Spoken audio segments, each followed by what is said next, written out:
I am a plantser, which is a combination of the two, so that would be your blend. One of my friends called it being bitextual, and I really love that, so I'm totally stealing it.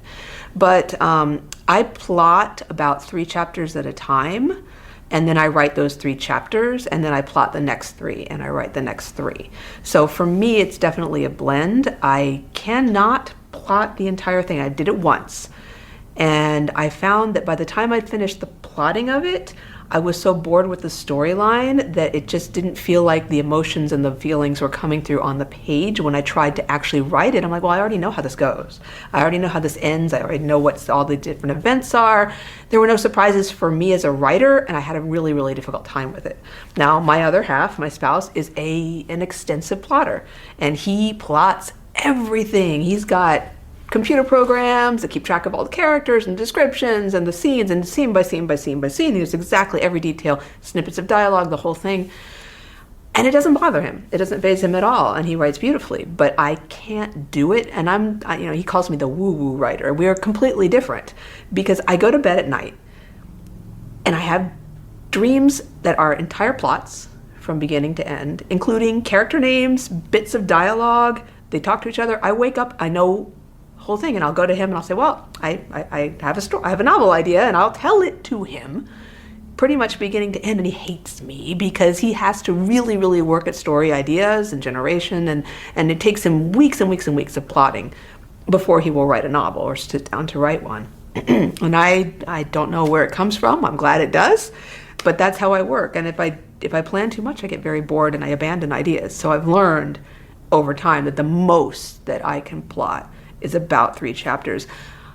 Your mileage may vary. It's very much a personal thing. The only issue I know I'm going to run up against is if I have deadlines, because if those vibes, whatever you want to call them, are not coming to me at that time, I'm in trouble. So I'm going to have to find a way to make that happen and still have the enthusiasm behind my writing to be able to do it the way I do it.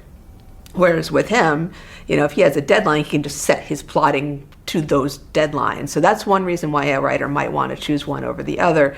A lot of people that I talk to, a lot of published authors will say, well, we were pantsers. We just started off writing and just kept going. That's what pantsing is. I'm sorry, I should have defined that to begin with.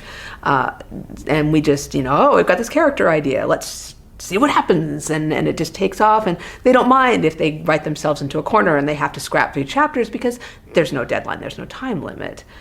And as soon as they sold their first novel and their publisher said, well, you've got to have your next one in 6 months, and that's when they became plotters and not pantsers, because they had to find a way to make it happen within a certain span of time, and they couldn't afford to start and stop and start and stop and throw things away. So when I tell kids I outline every book, oh my God, they hate it, because no one likes it, and I don't like to outline either. Now I can't work without it.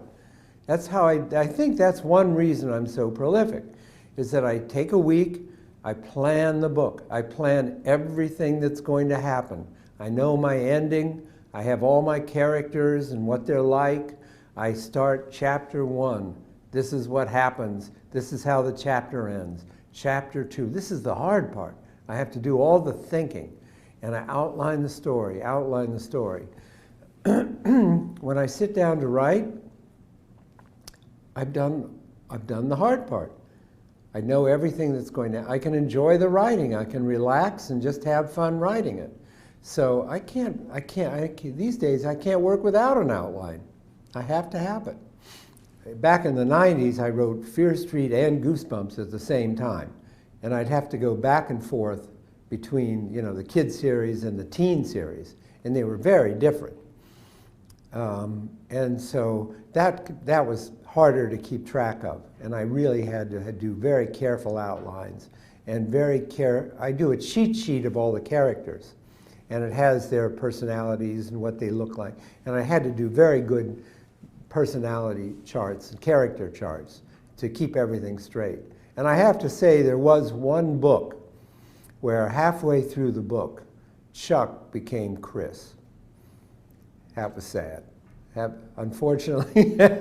Pretty much every book has had a different process. So, for example, my first novel, Sophomore Undercover, I wrote that without an outline. I just jumped in and started writing, and I even wrote it out of place. So I'd think, oh, I really want to write the scene at the library. I want to write the scene at the tuck shop. And then it was, at the end it kept me writing, which is important. But at the end I was left with this really kind of like formless mass. And at the end I had to jam a skeleton into this blob of a body. And that was pretty rough to do. But moving forward, my book since then, I've tried different kinds of outlines, like more of a rough outline for subsequent books. The last book I wrote on a very detailed outline. Actually, it's called A Treatment in the Screenplay World. So it was about 70 pages, and it got into everything that would happen in the book, along with dialogue. And I actually used that treatment to sell my latest book, Dragon Slaying for Beginners, to Putnam. So I worked off of that when I was writing my last book. The thing I like to say with writing is I try not to make the same mistake twice, but I always find new and exciting ways to make mistakes. So I've found that especially with the outlining process. For example, when I wrote without an outline, I ended up having a lot of stuff I couldn't use because it really wasn't a story, it didn't connect, it was a little bit messy, and that's no good. But then when I went the other direction, I wrote completely from a treatment, it felt a little stifling because you already have everything laid out and you kind of lose that joy of discovery. And, it was fun to write the treatment, but in the months that followed actually writing the book, it was kind of a bummer because I couldn't surprise myself anymore. And eventually got to the point where I threw the treatment away when I was writing the book. So I think maybe there's somewhere between the two, where maybe there's more of a half treatment outline or something like that might be the form that's really going to help me going forward. I'm what I consider and what people consider a seat of the pants writer. We call them pantsers as opposed to plotters or outliners. So I knew a few things going in. I knew who the victim was. I knew it was a dead driver. I knew he was experienced, and I knew what kind of person he was. I knew why he became the victim, why he was killed, and I knew why Kate Riley, my protagonist, the race car driver, was compelled to be involved in the investigation. That's sort of one of the keys for an amateur sleuth, is you've got to have a reason for someone like a race car driver to continually stumble over dead bodies and feel like she has to do something about it.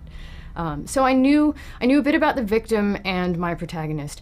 I knew the setting, but I didn't know a lot of the details. So I started with simply those pieces, and I sat down and wrote, and just sort of tried to think what would happen as she went along, and things developed. I saw one writer that talked about the act structure, the structure of a novel, and described it in a way I liked, that was, for mysteries, 3 disasters and a resolution. And because that sort of gives you a sense of, you've got to have the crime to start with. Usually, you stumble over the dead body very early.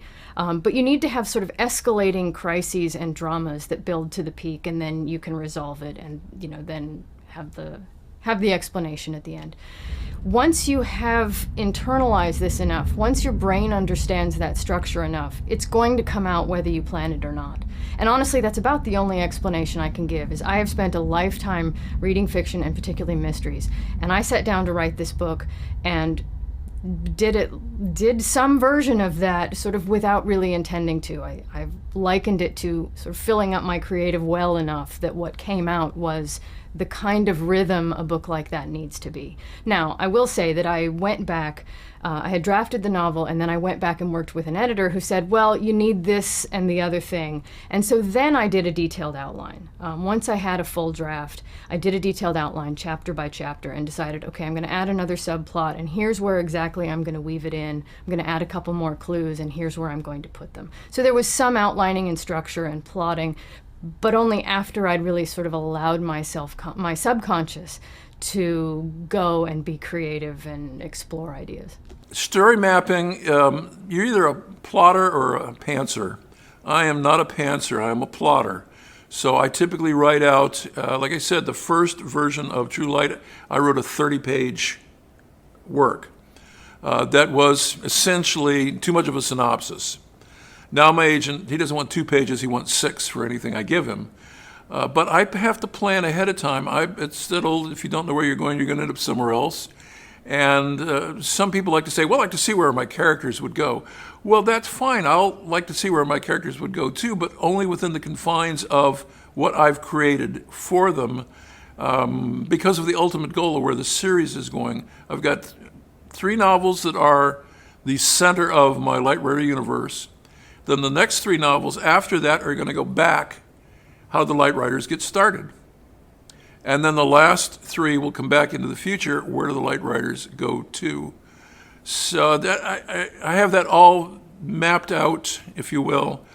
I don't have definitive storylines in detail for each of them, but what I've done in the novels that I've written so far, I have a number of places that my character travels to that in the rest of the novels, they're going to go and he goes to an underwater city that's a crystal city. There's a transport buried there that he has to use to get to another planet.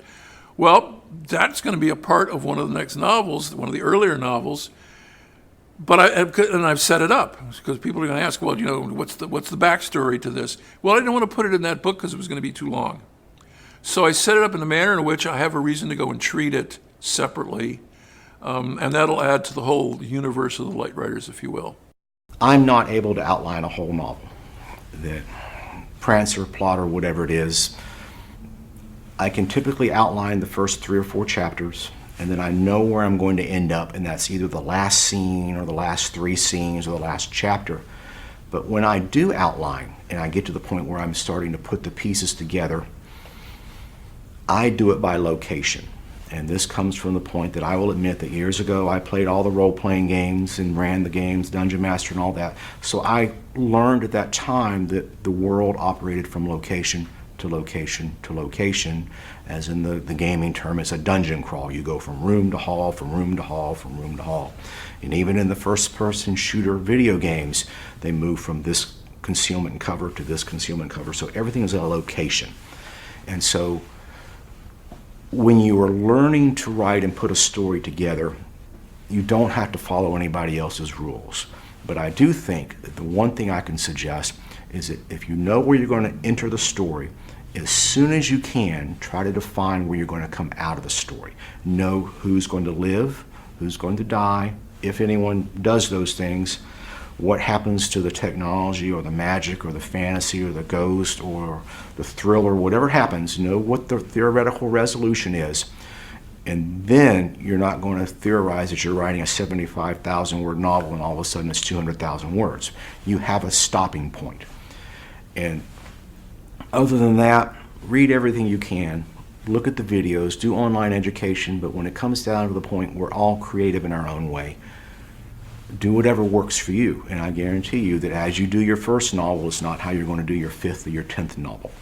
But my simple rule is I outline about the first 4 because I guarantee the characters are going to change it. I know where we're going to come out of the dungeon, and then I start connecting the dungeon crawl rooms as I get into the points in between.